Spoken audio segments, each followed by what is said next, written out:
माँ पूछती है बच्चे से कि तुझे तो मैंने हटा दिया था, तुझे घर से निकाल दिया था, फिर तू क्यों वापस आ गया? तो वो बच्चा अपनी माँ से कहता है कि मैं तो चला गया था, गली के कोने पर जाकर मुझे ख्याल आया कि मुझे सब कुछ मिल सकता है, माँ नहीं मिलेगी, मैं ये सोच कर वापस आ गया।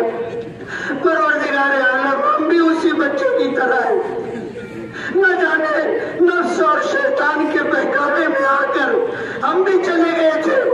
ए अल्लाह, तूने दुत्कारा तो नहीं था, तूने हमारे लिए दरवाजे तो बंद नहीं किए, तौबा का दरवाजा आज भी खुला रखा है। ए अल्लाह, इतना बड़ा मजमा तेरे दर पर आया है, इस एहसास के साथ आया है कि तेरे सिवा हमारा कोई भी नहीं है, तेरे दर के सिवा कोई दर नहीं है, कोई नहीं है जो हमारी मदद कर सके और इस मुसीबत से हमें निकाल सके। परवरदिगार आलम, आप ही इस मुसीबत से हमें निकाल सकते हैं। परवरदिगार आलम, इन उठे हुए फैले हुए हाथों की लाज रख ले।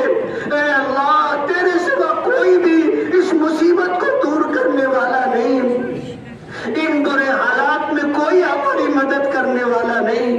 परवरदिगार आलम, तेरे दर पर आए हैं, बड़ी आस और उम्मीदों के साथ आए हैं, हमें यकीन है कि आप हम पर रहम फरमाएंगे, आप हम पर करम फरमाएंगे, आप अपना वादा पूरा फरमाएंगे कि मुझसे मांगो मैं तुम्हारी मुरादें पूरी करूंगा, मुझसे दुआ करो मैं तुम्हारी दुआओं को कबूल करूंगा।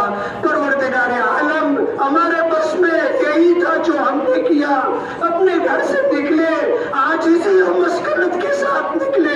तो डायमंड कारपेट, हमारे वहाँ कारपेट, दराज, पायदान होलसेल रेट में दिया जाता है। हमारा पता याद रखें, मुस्तफ़ा वंगार बाजार, डायमंड कारपेट, मालीगांव।